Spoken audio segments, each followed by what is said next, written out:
Marcus Wheeler stood in the grand lobby of Ridgewood First National Bank with grease under his fingernails and mud on his steel-toed boots. 20 men in tailored suits stared at him like he had crawled out of a sewer. Grant Holloway, chairman of the board, had just called him an illiterate plumber in front of every person in the room. Sophie, 9 years old and barely tall enough to see over the marble counter, gripped her father's hand so tight her knuckles turned white. Her eyes were red, but she did not cry. Then Eleanor Prescott walked out of her office carrying an antique oak box. She opened the lid. Inside lay a set of golden keys. "Mr. Wheeler," her voice echoed across the lobby, "this is your inheritance, including this building." 3 weeks earlier, none of this had existed. 3 weeks earlier, Marcus Wheeler was just a plumber in a dying pickup truck, trying to keep his daughter alive. The trailer sat at the far edge of Ridgewood, Connecticut, tucked behind a row of pine trees that had been planted decades ago to hide the trailer park from the road. The town did not like to be reminded that people like Marcus Wheeler lived within its borders.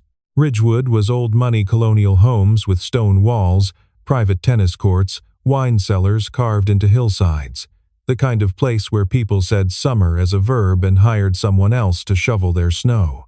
Marcus was the someone else. He woke every morning at 5:15. The alarm was unnecessary. His body had learned the rhythm years ago, back when Sophie was a newborn, and every hour of sleep was a negotiation. He would stand at the narrow kitchen counter, brewing coffee in a pot so old the handle was held on with electrical tape, and he would pack 2 lunches, one for himself, a sandwich, an apple, a thermos of water. One for Sophie, the same sandwich cut into triangles because she insisted triangles tasted better.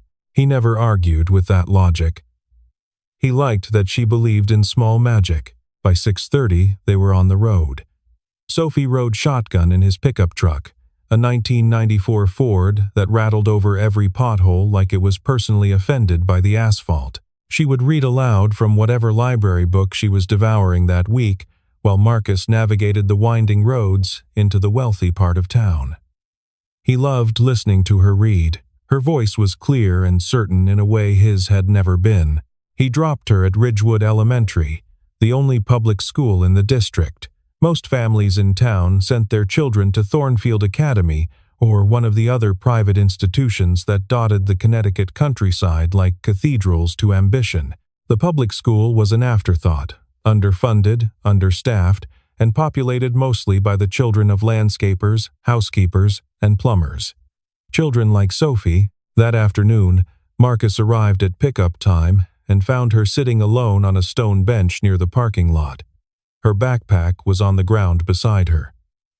She was not reading. She was staring at nothing. He knelt in front of her. "Hey, Soph. Rough day?" She looked at him for a long moment, then wrapped her arms around his neck and held on. She did not say a word. He carried her to the truck and buckled her in, and she leaned her head against the window and watched the mansion slide past like scenes from someone else's life. He learned later, from a teacher who called to check in, that a group of older students had cornered Sophie at lunch. They told her that her father dug sewers for a living, that he smelled like a toilet, that she probably lived in a cardboard box. Sophie had not cried. She had looked the tallest boy in the eye and said, "My dad can fix anything. Can yours?" The boy had no answer for that, but the laughter had already done its work. That night, after Sophie was asleep, Marcus sat at the kitchen table and opened the manila envelope he had been avoiding for 3 days. Inside were the results from Sophie's latest orthopedic evaluation. The scoliosis in her spine had progressed faster than the doctors had predicted. She needed corrective surgery within 6 months, or the curvature would become permanent. The estimated cost was $180,000. His insurance, the bare-bones plan he could barely afford, would cover a fraction. He pulled up his bank account on his phone. The balance read $2,340. He closed the app, pressed his palms against his eyes, and sat in the dark kitchen for a very long time. The letter arrived on a Tuesday, tucked between a power bill and a grocery store flyer. The envelope was heavy, cream-colored, with a return address from a law firm in Boston, Alcott, Mercer, and Dunn. Marcus turned it over twice before opening it. He could not remember the last time he had received mail that was not a bill or a notice of something going wrong. The letter was 2 pages, typed on paper so thick it felt like cloth. It informed him that a man named Edward James Thornton had passed away 21 days prior. It stated that Marcus Wheeler had been named the sole beneficiary of Mr. Thornton's estate.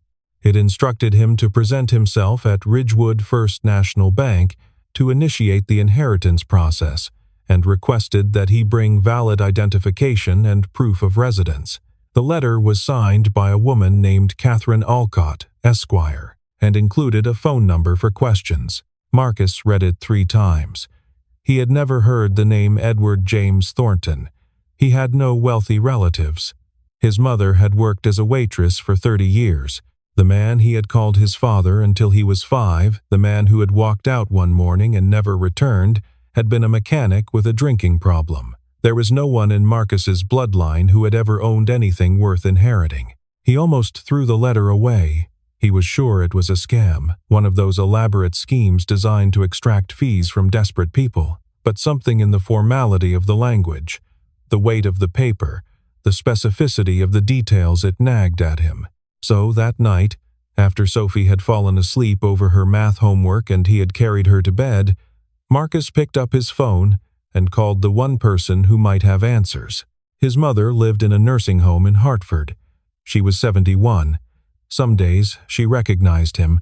Most days she did not. The staff told him she was comfortable, which was a kind way of saying she was disappearing a little more each week. He called the facility and asked them to put the phone to her ear. "Mom," he said. "It's Marcus." There was silence, then breathing.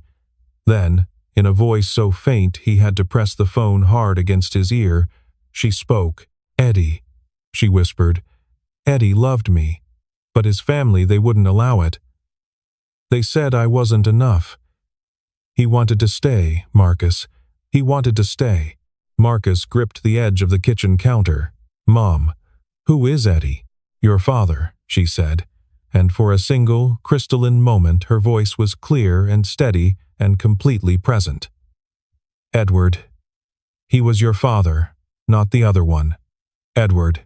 Then the clarity dissolved. She began humming a song he did not recognize, and the nurse gently took the phone back and told him she was getting tired. Marcus stood in his kitchen for 20 minutes without moving. The man who had raised him for 5 years, the mechanic who vanished that man, was not his father. His real father was someone named Edward. Edward James Thornton, a man who had apparently spent decades looking for a son he was never allowed to claim. He did not hear the soft footsteps behind him until Sophie's arms wrapped around his waist from behind. She had woken up. She must have heard him on the phone. He wiped his eyes quickly, but she had already seen. "It's okay, Dad," she said, her cheek pressed against his back. "Whatever it is, we still have each other, right?" He put his hand over hers and held it there. "Right," he said. "Always." 3 days later, Marcus stood outside Ridgewood First National Bank and tried to remember how to breathe. The building was 100 years old, all granite and brass and arched windows that caught the morning sun like a cathedral. He had driven past it 1,000 times on his way to fix pipes in the mansions on either side of it, but he had never been inside. He had no reason to be inside. His checking account was at a credit union across town, the kind of place with fluorescent lights and a bowl of stale candy on the counter. He was wearing his best clothes, a pair of dark jeans without stains, a flannel shirt he usually saved for parent-teacher conferences, and the one pair of shoes he owned that were not work boots. He looked like exactly what he was, a working man in a room built for wealth. The receptionist at the front desk looked up when the glass doors closed behind him. Her smile was automatic, the kind trained into bank employees at corporate seminars. It disappeared the moment she took in his flannel and his calloused hands. "Can I help you?" she asked, in a tone that suggested she very much hoped he would leave. "My name is Marcus Wheeler. I have an appointment with Eleanor Prescott regarding the Thornton estate." The woman blinked. The Thornton estate? Mr. Thornton was one of our most valued clients. I think there may be some confusion. There's no confusion, Marcus said. I have a letter from his attorneys. Before the receptionist could respond, a voice cut across the lobby like the crack of an expensive shoe on marble. Did someone say Thornton? Grant Holloway was 61 years old and looked like a man who had been carved from entitlement. Silver hair, a navy suit that probably cost more than Marcus's truck, and a handshake he deployed like a weapon. He had been standing near a cluster of well-dressed clients, but now he crossed the lobby in 4 quick strides, his eyes already measuring Marcus the way a butcher measures a cut of meat. I know you, Holloway said, pointing a manicured finger. You're the plumber. You fixed the guest bathroom at my house last month. He looked Marcus up and down with undisguised contempt. What exactly are you doing here? Don't tell me you have something to do with Edward Thornton. Marcus felt the heat rise in his chest, but he kept his voice level. I have an appointment. Holloway laughed. It was not a kind laugh. An appointment with our most important estate. You. He turned to the receptionist. Margaret, has anyone verified this? Mr. Holloway. The voice came from behind them, calm, precise, and cold enough to lower the temperature in the room by several degrees. Eleanor Prescott stood in the doorway of her office. She was tall, dark-haired, somewhere in her early 40s, and she wore an expression that made it clear she had heard every word. Mr. Wheeler has a confirmed appointment with me, and what he does for a living has absolutely no bearing on the services this bank provides. May I remind you that this institution serves all clients with equal respect. Holloway opened his mouth, then closed it. Eleanor held his gaze for precisely 2 seconds longer than was comfortable, then turned to Marcus.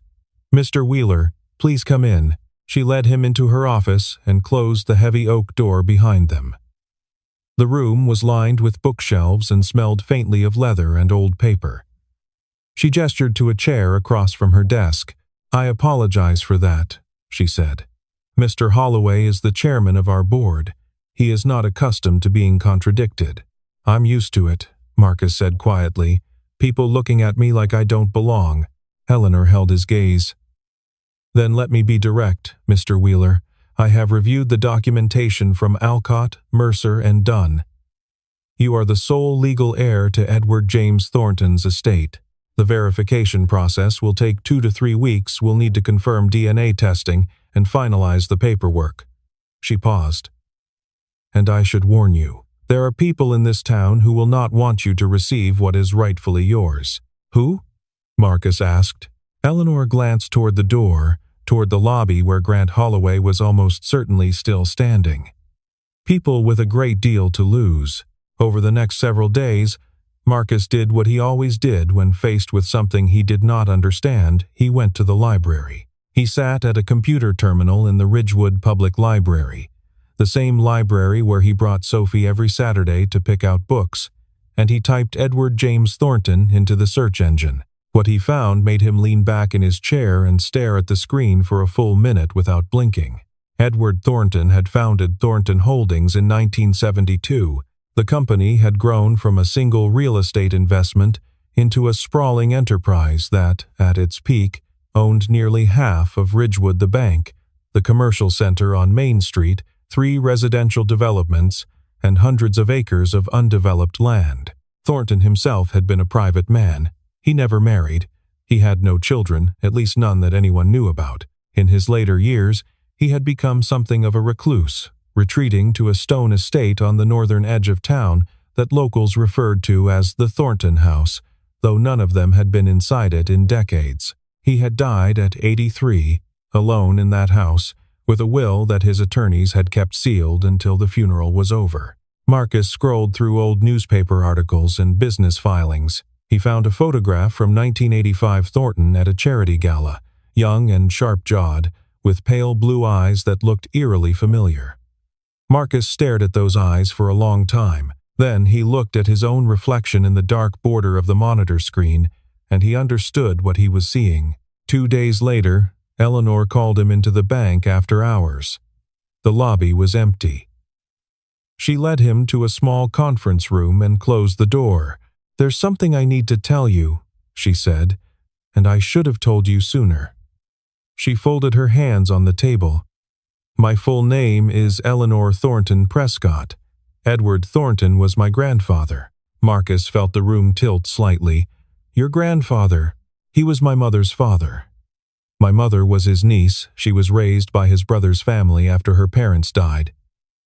But my grandfather treated her like a daughter, and he treated me like his own." She paused. "He told me about you when I was 23. He told me he had a son he had never been allowed to know. He said your mother was the love of his life, but the Thornton family in those days would not accept a woman who came from nothing. They pressured him, threatened to cut him off. And he gave in. It was the greatest regret he ever carried. He knew about me," Marcus said. "It was not a question. He spent the last 10 years of his life looking for you. He hired private investigators. He tracked you to 3 different states. When he finally found you here in Ridgewood working as a plumber in the same town where he built his empire, he said it felt like God was making a point." Eleanor's voice softened. "He wanted to reach out, but he was afraid. Afraid you would reject him, afraid you would hate him for not being there. So he did the only thing he could. He put everything in your name and asked me to make sure you received it when he was gone." The office door opened, and Sophie peeked in. Marcus had not had time to find a sitter. She had come with him to the bank after school, sitting in the lobby with her homework. Now she stood in the doorway, her backpack hanging from one shoulder, looking at Eleanor with wide, curious eyes. Eleanor stared at the girl. Sophie had the same pale blue eyes that had stared out from that 1985 photograph. The same eyes Eleanor had seen in her grandfather's face every Sunday of her childhood. "Hi," Sophie said.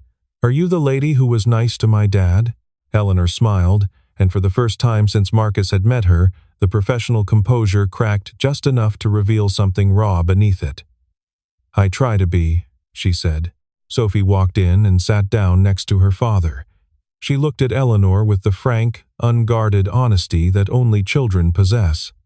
"My dad is the best person in the world," she said, "but nobody here can see it." Eleanor looked at the girl, this child who carried her grandfather's eyes and her father's quiet strength, and she felt something inside her chest come apart, like a knot being untied.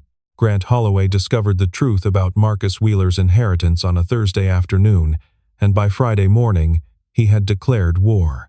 The arithmetic was simple and devastating. Edward Thornton had retained 51% ownership of Ridgewood First National Bank through a private holding structure that Holloway had spent 15 years pretending did not exist. As chairman of the board, Holloway had operated as though the bank belonged to him, making decisions, approving loans to his friends, steering contracts to companies he had financial stakes in. He had grown comfortable with power that was never truly his. Now that power was about to transfer to a plumber who did not even own a suit. Holloway made 3 phone calls that Friday. By Saturday, the campaign against Marcus Wheeler had begun. The first sign came Monday morning.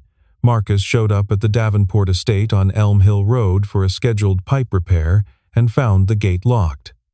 A note taped to the intercom read, "Services no longer required. Please do not return." He drove to his next appointment, the Hendricks house on Birch Lane, and received a text before he reached the driveway. "The job has been canceled. We've found another contractor." By the end of the day, 4 of his 6 regular clients had cut him loose. None of them offered an explanation. On Tuesday, the manager of Pinewood Trailer Park slid an envelope under Marcus's door. Inside was a 30-day eviction notice citing community concerns and potential legal liability. Marcus read it twice, then set it on the counter next to the stack of medical bills he had not yet figured out how to pay. On Wednesday, Sophie came home from school quieter than usual. When Marcus asked what happened, she shook her head. He called her teacher, who told him that an anonymous complaint had been filed with the school, alleging that Sophie's father was involved in fraudulent activity and that the child might be in an unstable home environment. The teacher assured Marcus that the school did not take anonymous complaints seriously, but the investigation was mandatory. There would be a meeting. On Thursday, Marcus was called into the office of the plumbing company where he had worked for 11 years. His boss, a decent man named Jerry, who had always treated him fairly, could not look him in the eye. "I'm sorry, Marcus. I've lost 3 major accounts this week because of the rumors. Rich clients don't want controversy. I can't afford to keep you on." He slid a final paycheck across the desk. "I don't believe any of it, but I've got 12 other guys who need their jobs." Marcus sat in his truck in the parking lot afterward, staring at the paycheck. Sophie was in the back seat, her school bag clutched to her chest. She had been with him because there was no one else to watch her. The after-school program cost money he no longer had. "Dad," she said softly, "are we going to have to leave?" He looked at her in the rearview mirror. She was 9 years old. She had already lost her mother, who had walked out when Sophie was 2 and never looked back. She had already learned to eat lunch alone and defend her father to bullies twice her size. She deserved so much more than this. "I don't know, sweetheart," he said. It was the first time in her life he had not been able to give her an answer. The knock came at 7 that evening. Marcus opened the trailer door, expecting another notice, another piece of bad news stapled to his existence. Instead, he found Eleanor Prescott standing on his metal steps in a gray wool coat, holding a leather briefcase. "May I come in?" she asked. He stepped aside. She entered the trailer without hesitation, without the flicker of judgment he had seen in every other wealthy person who had ever glanced at his home. She sat at his kitchen table as though it were a conference room and opened the briefcase. "The DNA results were confirmed this morning," she said. "You are the biological son of Edward James Thornton. The inheritance is legally and genetically verified." She placed a folder on the table. "This is the full documentation, certified, notarized, and filed with the state." Marcus looked at the folder but did not touch it. "Holloway is destroying my life." "I know," Eleanor said, "and I have no intention of letting him succeed." She leaned forward. "You have every right to what my grandfather left you, and I will stand beside you until this is finished, no matter what it costs." The emergency board meeting was scheduled for the following Monday at 10 in the morning. Holloway had called it himself, framing it as a resolution hearing to address what he called the fraudulent claim against the Thornton estate. He had invited every board member, every major shareholder, and the bank's legal counsel. The invitation had not been extended to Eleanor, but she came anyway. Marcus walked into the boardroom wearing the same flannel shirt and dark jeans he had worn to his first visit. He had considered buying something more formal, but that would have meant pretending to be someone he was not. He was a plumber. He had always been a plumber. If that was not good enough for this room, then the room could answer for it. 20 people sat around a long mahogany table. Most of them he recognized. He had fixed pipes in their homes, unclogged their drains, repaired their water heaters during holiday weekends when no one else would take the call. Not one of them acknowledged him. Holloway stood at the head of the table like a prosecutor delivering an opening statement. He had prepared a presentation slides projected onto the wall behind him showing financial documents, timelines, and what he described as evidence of a sophisticated identity fraud. He spoke for 12 minutes about the impossibility of a man like Marcus Wheeler being connected to a man like Edward Thornton. He used words like implausible and opportunistic and beneath the dignity of this institution. Then he turned to Marcus. "I'll make this simple," he said, and his voice carried the practiced calm of a man accustomed to winning. "Walk away, sign a statement relinquishing any claim to the Thornton estate, and we'll let this go quietly. No lawsuits, no charges. You can go back to fixing toilets, and we can all move on with our lives." Marcus sat perfectly still. He could feel the weight of every gaze in the room pressing against him like a physical force. He thought about the eviction notice on his kitchen counter, the clients who had abandoned him, the school investigation hanging over Sophie's head. Holloway had spent a week dismantling his life, piece by piece, and now he was offering to stop in exchange for everything. "You're a plumber, Mr. Wheeler," Holloway said, softer now, almost gentle, the way someone speaks to a child they are trying to trick. "You don't belong in this world. There's no shame in knowing your place." The silence that followed was absolute, and then a small voice broke it. Sophie had been sitting in a chair against the wall, brought by Eleanor because Marcus had nowhere else to leave her. She had been quiet through the entire meeting, her hands folded in her lap, her eyes moving between her father and the man who was trying to erase him. Now she stood up, every head in the room turned toward her. "My dad has never lied to anyone," she said. Her voice trembled, but it did not break. "He goes to work every single day so I can eat. He reads to me every night. He fixes things for people who don't even say thank you." She looked directly at Holloway. "Have you ever done that for your kids? Have you ever fixed anything with your own hands?" Holloway stared at the child as though she had spoken in a language he could not comprehend. Marcus reached for Sophie's hand and pulled her gently to his side. He did not ask her to sit down. He did not apologize for her. He held her hand and looked at the room full of people who had decided he was nothing, and he said the only thing that mattered. "I'm not going anywhere." Eleanor stood up before Holloway could respond. She had been sitting at the far end of the table, observing in silence, and when she rose, something in the atmosphere of the room shifted the way air pressure changes before a storm.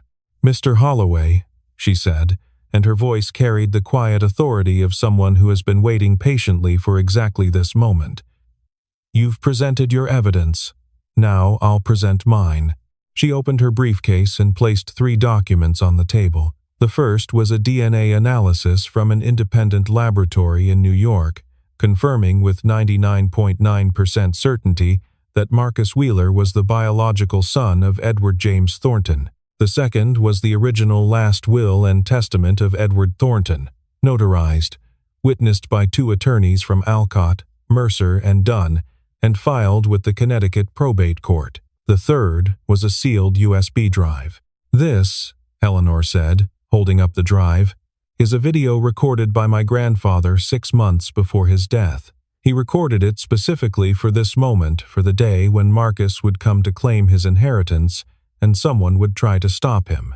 She connected the drive to the laptop, projecting onto the wall. The screen that had displayed Holloway's accusations now showed the face of an old man sitting in a leather chair in a dark paneled room. Edward James Thornton was thin, white-haired, with pale blue eyes that time had dimmed but not erased. He looked directly into the camera, and when he spoke, his voice was steady despite the effort it clearly cost him. "If you are watching this," he said, "then I am gone. And someone is trying to prevent my son from receiving what I have left him. I expected this. Men like Grant Holloway do not surrender power willingly." A murmur rippled through the boardroom. Holloway's face went rigid. The old man continued. "My son's name is Marcus Wheeler. He is my only child. His mother, Linda, was the woman I loved more than anyone in my life, and I abandoned her because my family told me she was beneath us. I have carried that shame for nearly 40 years. He paused, and for a moment his composure wavered. "Marcus, if you are in the room, I am sorry. I was a coward. I chose money over love, and I spent the rest of my life regretting it. You became the man I never was. You raised your daughter alone. You worked with your hands. You asked nothing from anyone. I watched from a distance, and I was proud of you every single day." Sophie was crying now, silent tears rolling down her cheeks. Marcus put his arm around her and held her against his side, his own eyes burning. "Everything I built," Thornton's voice continued, "the bank, the properties, the holdings, they are yours. Not because you need them, because you deserve them, because you have earned, through a life of dignity and decency, what I could never earn through money alone." The video ended. The room was silent. Eleanor spoke into the stillness. "There is one more matter." She turned to face Holloway directly. "Over the past 3 weeks, I have conducted a forensic audit of the Thornton trust accounts managed by this bank. What I found was that approximately $3.2 million has been systematically diverted over the past 15 years into accounts controlled by Grant Holloway.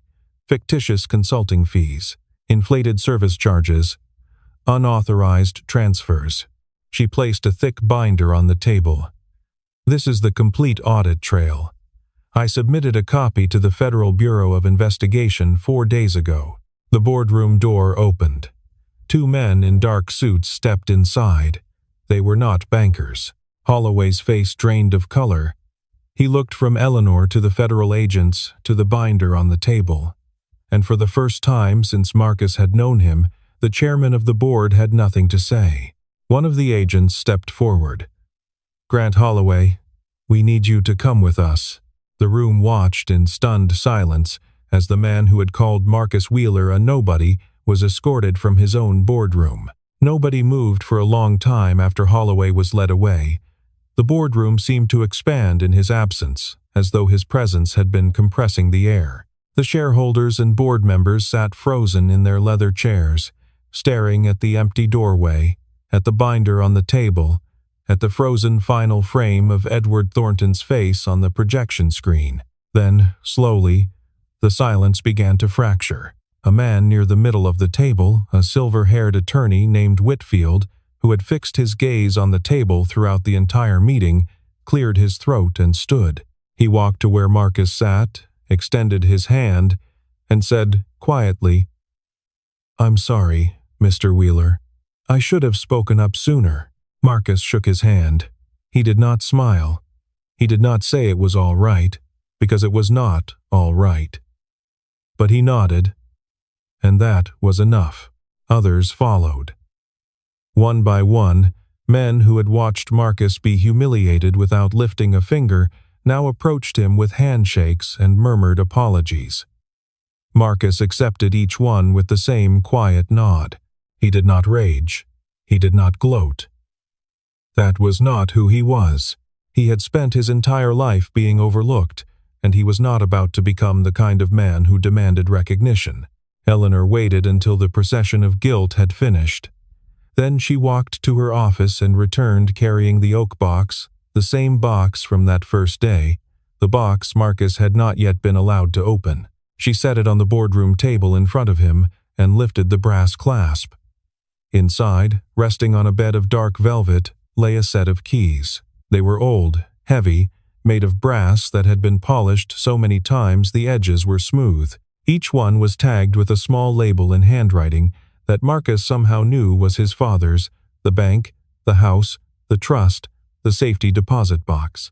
Eleanor's voice was steady but soft, and it carried to every corner of the room. "Mr. Wheeler, as manager of Ridgewood First National Bank, it is my privilege to formally transfer to you the estate of Edward James Thornton. This includes controlling interest in this bank, the Thornton residential property, the commercial holdings on Main Street, and the full contents of the family trust."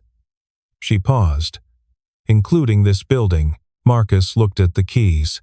He picked them up, and they were heavier than he expected, as though they carried the weight of all the years his father had spent wishing he could hand them over in person. Sophie pressed against his side, her arms wrapped around his waist, her face buried in his flannel shirt. He held the keys for a long moment.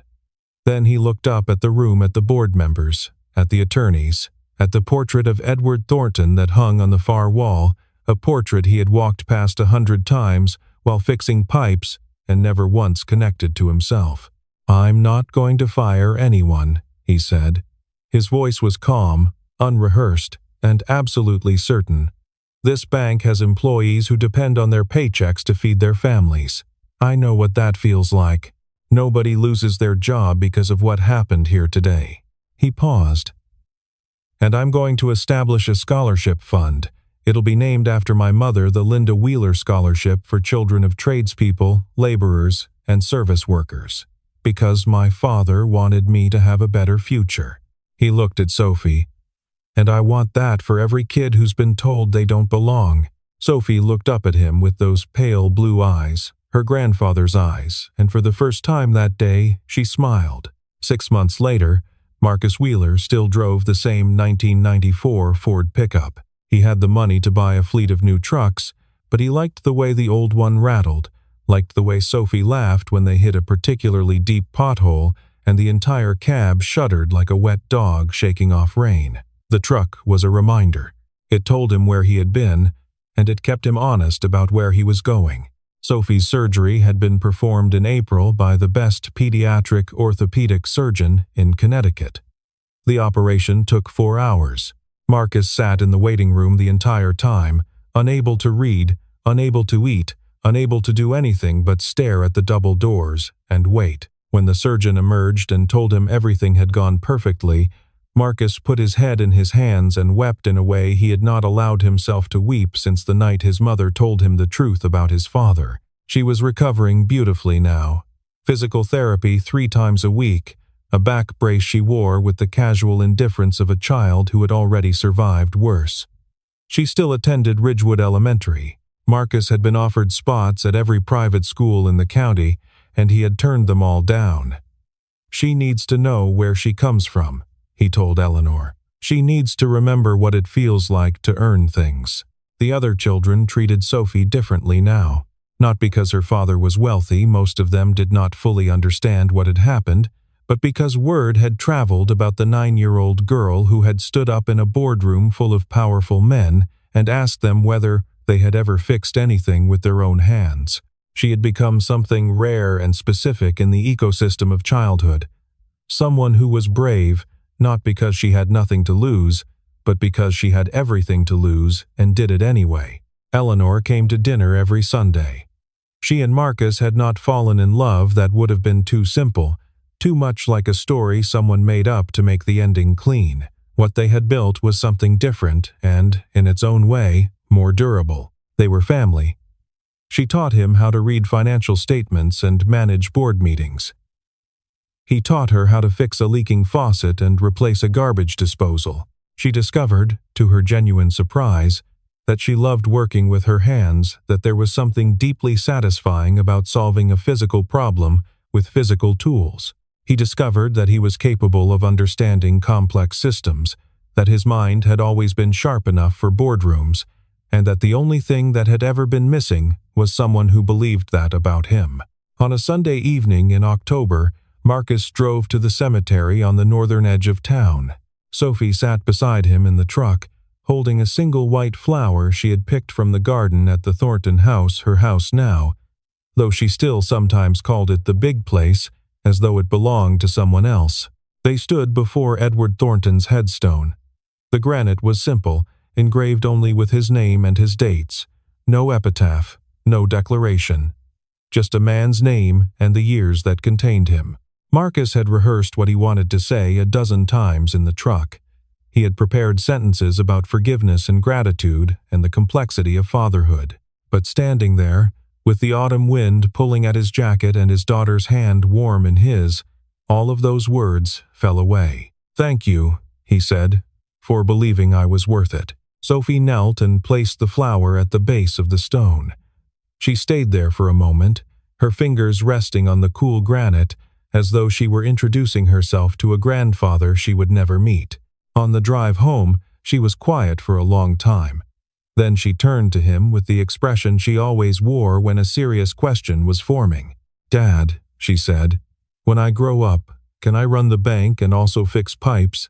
Marcus laughed, a real laugh, full and warm, the kind that starts deep in the chest and rises like something that has been trapped for years, finally breaking free. "You can do anything you want, Sophie," he said. "Anything at all." The truck rattled on toward home.